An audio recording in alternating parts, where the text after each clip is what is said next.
So good afternoon. My name is Linda Besmer, and I'm with Muses 3.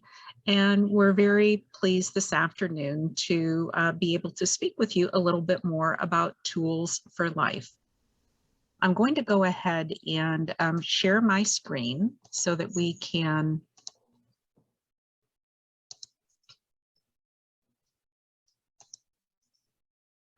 let's see. Oh, I'm so sorry. Let me get back here. Okay, so hopefully you see the Tools for Life opening screen. Perfect. What I wanted to start with, though, you'll see Tools for Life, Better Futures Through Relationship Building, and that's a very important part of the Tools for Life philosophy. But what I wanted to do was, in the effort of practicing what we preach, start today with one of my favorite opening slides with how are you feeling? And if you could introduce yourself, just tell us who you are, the organization that you represent, and then where you fall as far as this grid in terms of how you're feeling right now. And Fran, do you want to, you're first up on my little thumbnail. Would you mind starting for us? Okay, so I'm Fran Perrin, and I'm the project director for the Department of Labor Job Corps Scholars Grant and also the Perkins Basic Grant for the college. And I'm also working with CMEF and some external partners, building relationships. Of course, with my situation today, I'm at the elated ecstatic stage. And Donna, I don't know if you're able to unmute. I know you're in a different location this morning or this afternoon. Yes, I am Donna Molman. I'm the Community Engagement Specialist for Lee College. And this morning I would describe myself as upbeat. Very excited about this opportunity for all of us to get together, and also this time that I am spending here in Houston. So. Great, thank you. Miss Tammy? Good afternoon. My name is Tammy Davis. I work for Peter Hyland Child Care Center. So I'm very excited to hear about this Tools for Life. Oh, great, thank you. And Miss Kelly? All right, good afternoon. I'm Kelly Ford Spears. I'm the Executive Director of Basic Needs, as well as our Title V Project Director at Lee College. So I would say I'm right in the middle, like that square in the middle of all the colors. Mixed emotions. It's been a long week, so I drained a little bit, but looking forward to the weekend and spending time with family and taking a break from work. Oh, great. Thank you so much. And thank you all for sharing. I do appreciate that. I never fall into one category. I think I'm waffling between pleasant and at ease. I'm bound and determined not to fall over into the peeved category at all. So I'll stay on the green and yellow side of the matrix here. But one of the things that I wanted to ask you specifically, Miss Tammy, because I know Donna worked on getting us all together to talk a little bit about Tools for Life, but I wanted to just see if you could spend a couple of minutes just helping me understand what type of resource you might be looking for. I know that you have the children that you serve there at the Peter Hyland Child Care Center, but I know that you also have kind of the greater community, the parents and caregivers of those children that you also interface and work with and help support. So I wanted to get a better understanding of kind of what some of the challenges are that you face right now, so that because we do have we have a solution for teachers to use directly with students and young children. And then we have a parent component as well. So I want to just understand what your needs are rather than just go through everything I have I'd like this to be a lot more focused on what you need. Okay, my needs would be given tools to my staff to interact and doing social and emotional with the young children. I don't at this time do a lot with the teen parents. That would be Dr. Smith, and unfortunately she couldn't make this meeting. Okay. She really has the teen parent program.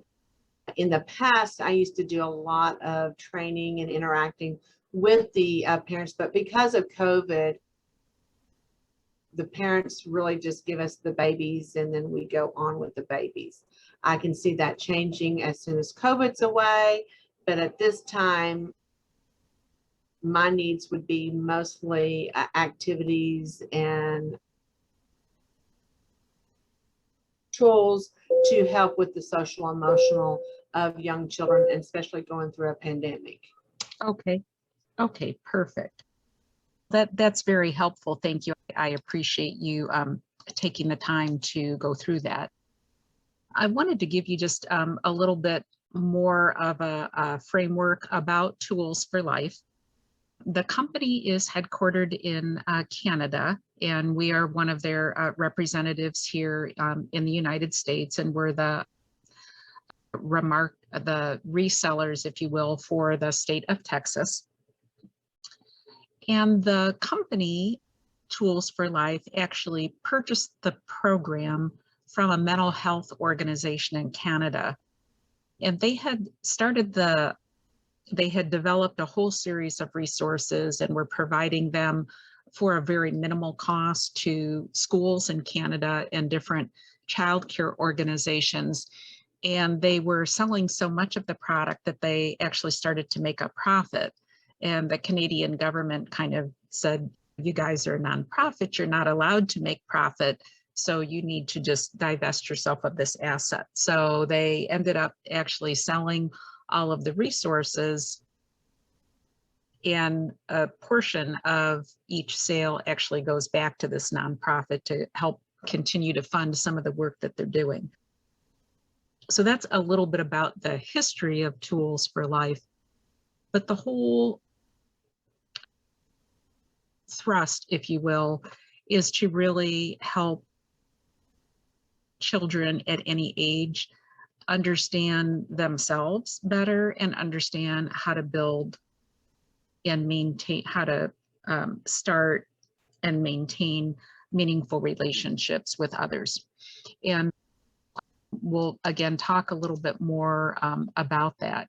And part of that again is nurturing that emotional intelligence that we all have, but there are portions with each individual where we're stronger in one area. Just when we looked at that feelings grid, and some of our feelings fell into more one color than the other. Certainly when you look at the different core competencies of social emotional learning, there are going to be strengths, areas that are stronger than others.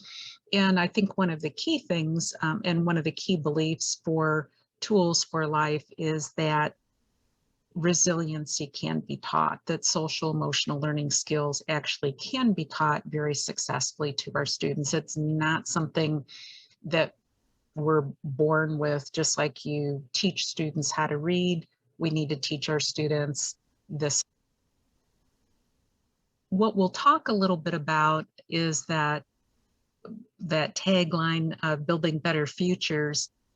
The Tools for Life program is evidence-based, and it is a social emotional learning approach. We do have a whole series of problem-solving tools, and we actually help students understand how to use those different problem-solving tools. And the program has been implemented across a number of different states as well as across Canada. And so we do have a couple of different alignments. I don't know, Ms. Tammy, if you are familiar with the Search Institute and the 40 core competencies. Oh, okay.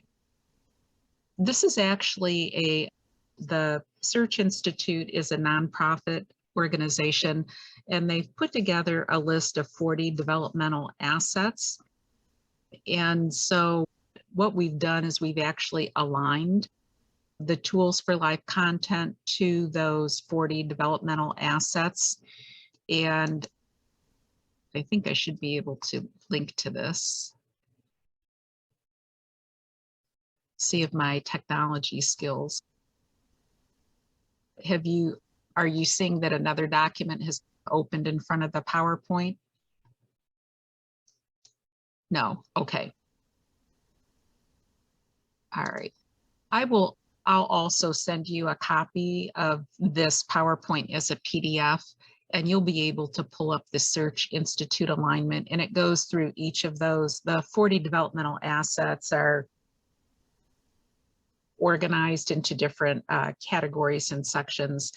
And then with the Texas alignment documents, we've looked at the early child care guidelines produced by the state of Texas, and we've actually gone in and done an alignment to those social emotional categories within for 2-year-olds, 3-year-olds, toddlers, etc. And then these will be hot links that you'll have in the PowerPoint. And all of that to say that we do support the standards and the regulations that you have in the state of Texas, and we do support the research and standards of other groups like the Search Institute. I did look at the first 3 years, and I know that we don't have the representative from that organization, but just in looking at some of the content here in terms of responding to your child's cues, exploring feelings, the importance of eye contact, narrating your day and have conversations, and the importance of touch.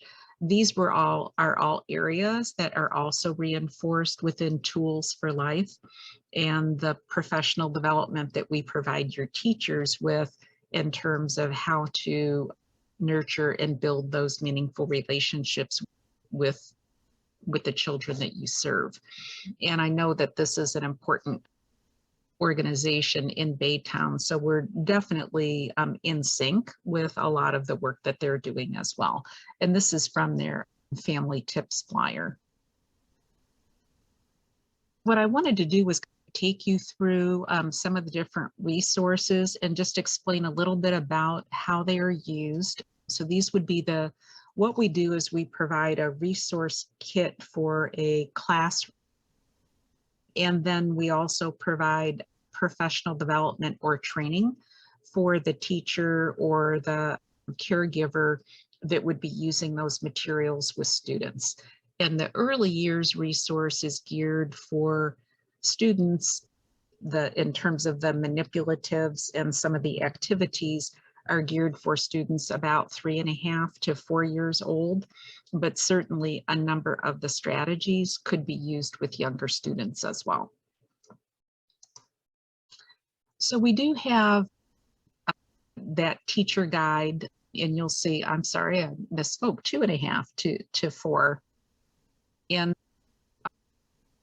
I've included the table of contents and then some of the core concepts that we cover.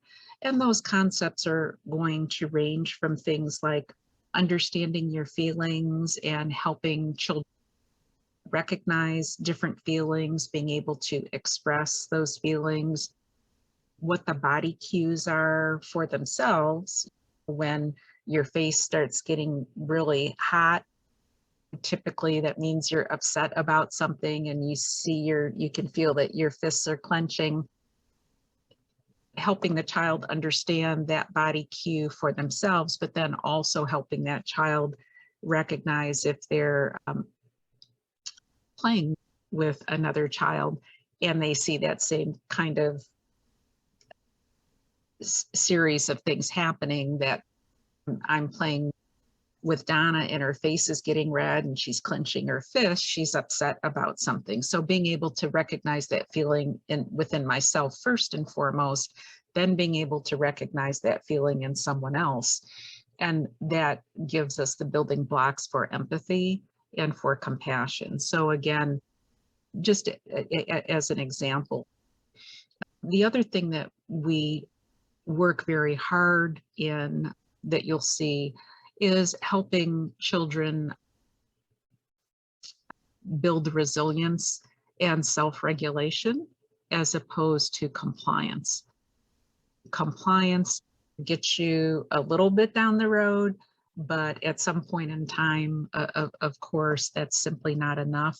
And it's very important that children be able to regulate themselves. But again, they have to have that understanding of what their basic feelings and emotions are first.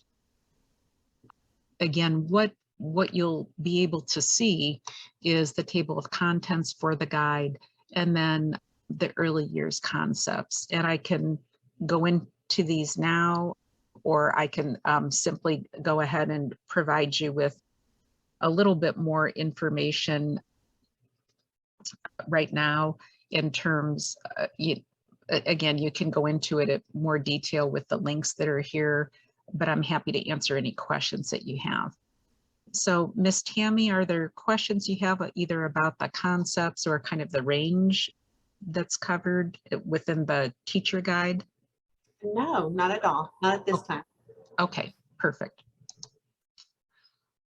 So these are 3 different resources that are included in that classroom kit. So we have a feelings ball, and that has actual photos of children, and you'll see the depiction underneath, so that, again, helping students understand what happy looks like, what sad looks like, angry and scared.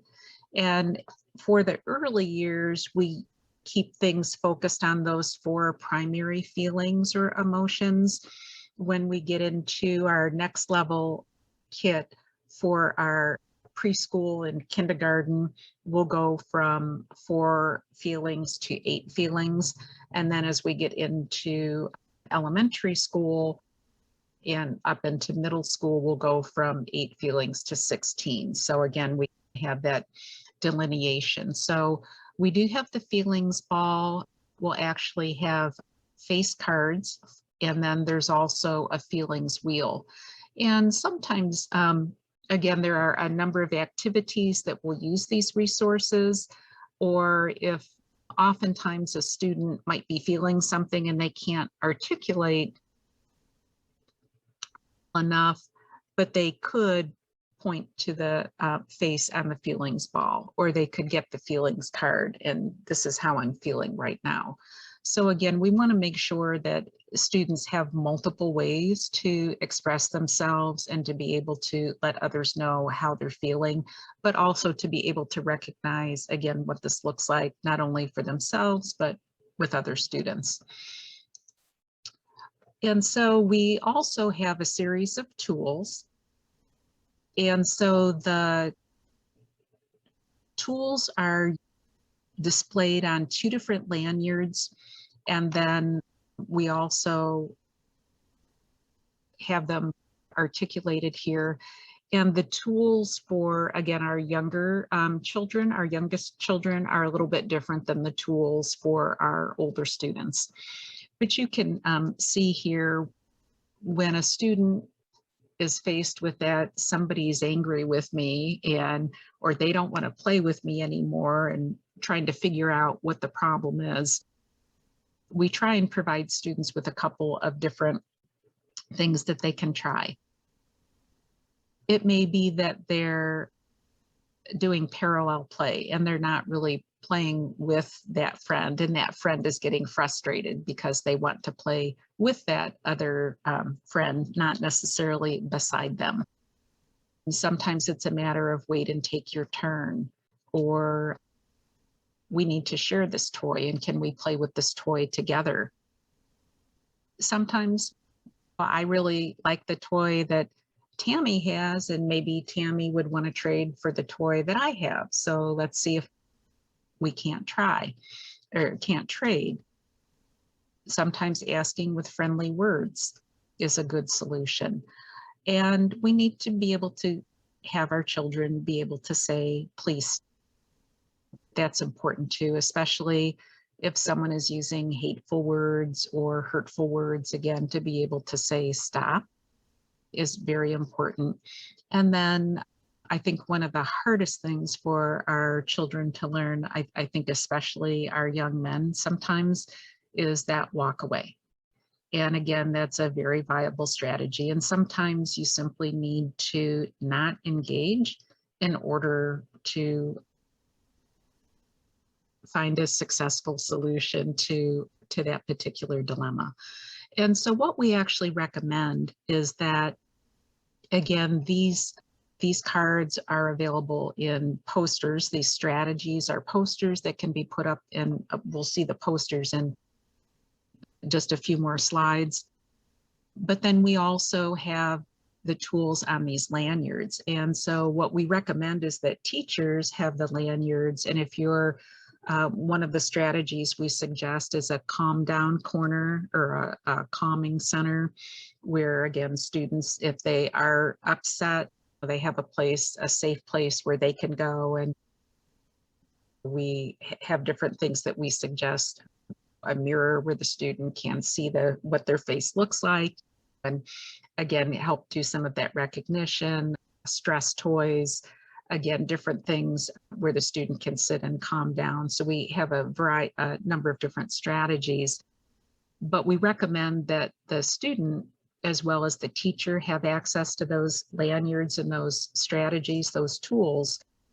And that way, if all of the teachers at your center have a lanyard, if a student is out in the play yard or on the playground and an issue comes up, they know that get an educator, that they can go to an adult that's there and they can ask the adult, can I see the tools?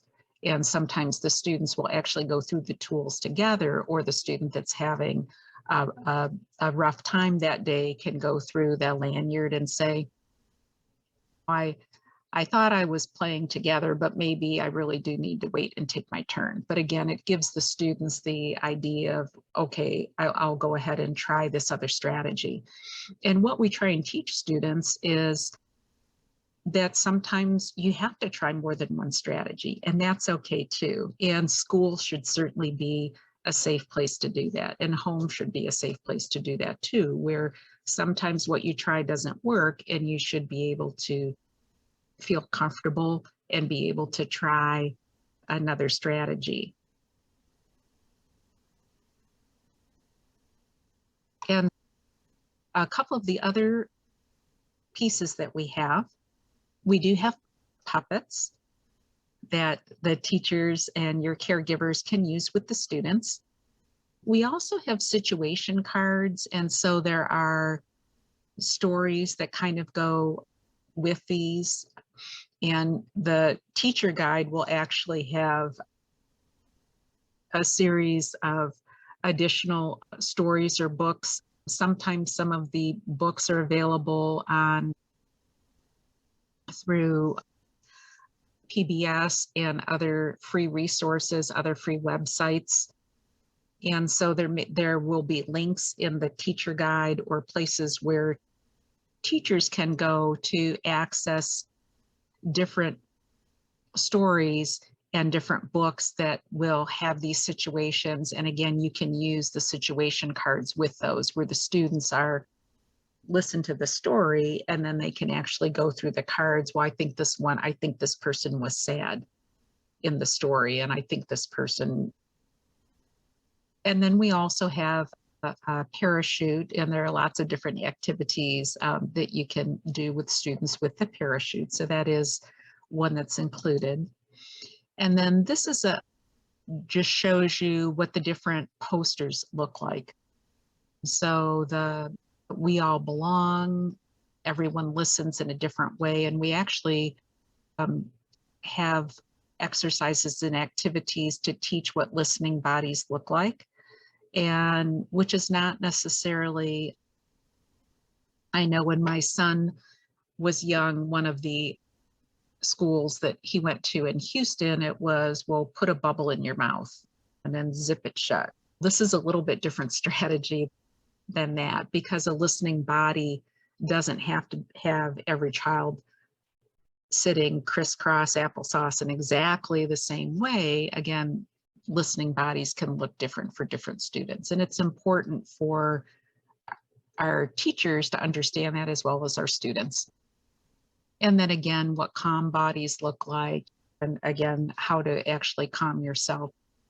Again, you'll see some of the different posters that are available, and these are all included in the kit. And then if you are interested and you want additional posters, again, you can order those to put up in the hallways in different scenarios. And then there, as part of the Tools for Life website, they also do have a blog. And so the blog does have different postings. And again, you would certainly have access to all of those. And we have just some wonderful resources that are built right into the website as well. I won't spend a lot of time. I just want to mention very quickly, Miss Tammy, what the parenting resources are. So we do have a Home Start Kit, which is for an individual family. It's available in English and in Spanish. And then we also have a parenting workshop kit.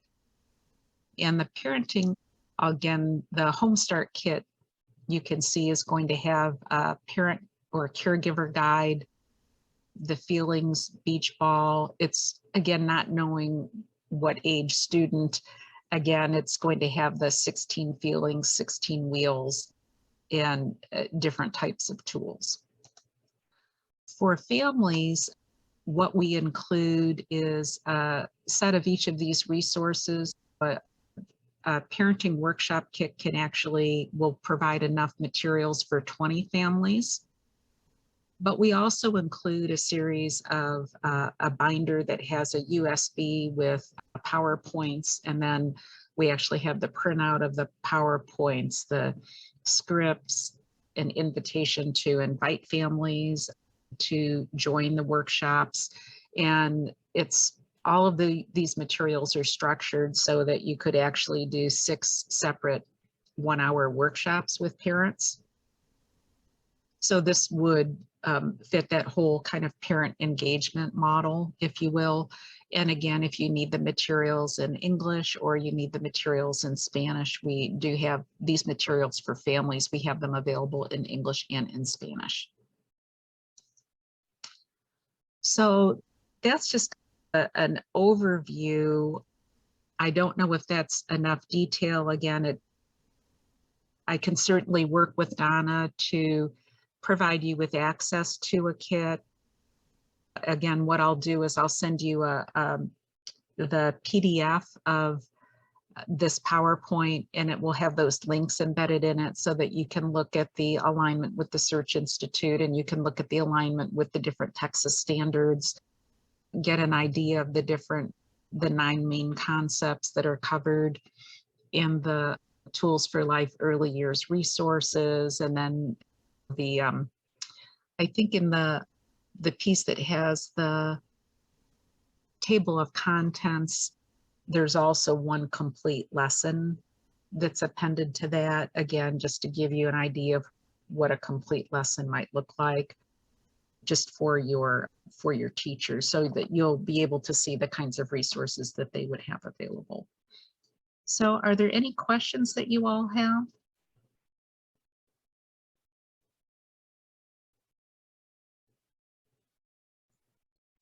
What are we looking at as in cost per kit? The cost of the kits right now is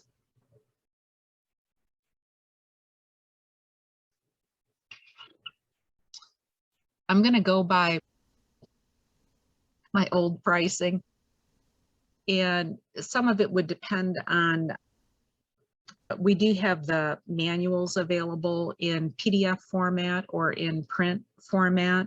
So there's no difference in cost, but just so that depending on your preference.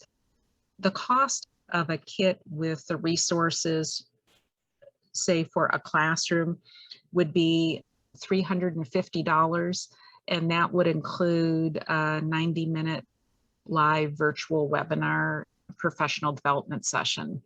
So if you wanted multiple kits for a number of classrooms, what we would do is we would put all of your teachers together and then be able to provide some follow-on sessions, maybe for if they had specific questions, or we do actually have a group of educators that do some mentoring in the form of problem solving. So if there's a particular situation that your folks are running into and they've tried these suggested strategies that are part of the resource kit, but gosh, I'd really like to talk with someone who have some additional experience. We actually have some wonderful early childcare specialists, several of whom are also certified with special needs students as well as early childcare. And again, they're very skilled at helping. So we could certainly, again, if you found that you needed multiple kits in addition to that initial professional development session for your teachers, we could certainly schedule some additional time or coaching time or problem solving time with some of the resources, some of the educators that work with Tools for Life. And then the parent materials are, the cost for those are structured a little bit differently. What I can send you, Miss Tammy, in addition to the recording and the PowerPoint, I actually have an order form that's a fillable PDF. So I can send you that as well. And that way, if folks are interested in having some of your folks certified in with the Tools for Life program, we do offer 2-day and 3-day certification classes, or your colleague, Dr. Smith, we're interested in something like the parenting workshop and wanted to have a parent facilitator trained or receive the professional development to conduct those workshops. Again, all of that is outlined on that order form. So I'd be happy to send that to you as well. And then if you have any questions, we can sit down. And like I said, it's such a strange environment right now with everything having had to go to virtual, and we're still in many instances doing virtual professional development for most of our sessions rather than face-to-face. So you'll see some of those changes on that order form. Again, where most of the professional development will be virtual, and we've been able to very successfully do the certification classes virtually as well. That's all the questions I had. You answered everything very well. Thank you. Oh, absolutely. Does this look as though it's something that might be helpful for your folks, Miss Tammy? Yes, it does. I'm very interested. I will talk to my supervisor, Ms. Verdun, and get with Dr. Smith and go over. I took a lot of notes, and with you sending me that and the length of the video, I will meet with them and see what their thoughts are. Okay. And Ms. Fran or Ms. Kelly, do you have any questions I might be able to answer for you?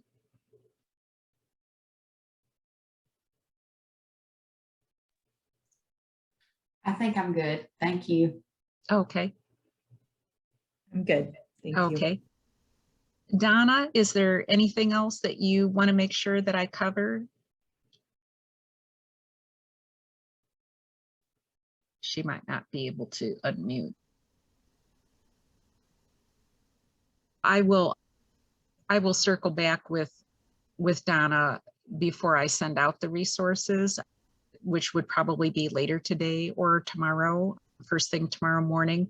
But I'll just double check with Donna and make sure that I didn't forget anything and that we're covering everything that we thought would be helpful for you folks. Thank you again so much for your time. I really appreciate that. And I look forward to additional conversation and hope that this might be a resource that would be useful for your teachers and most especially for the children that you serve. Great, thank you so much. And Thank you. you bet.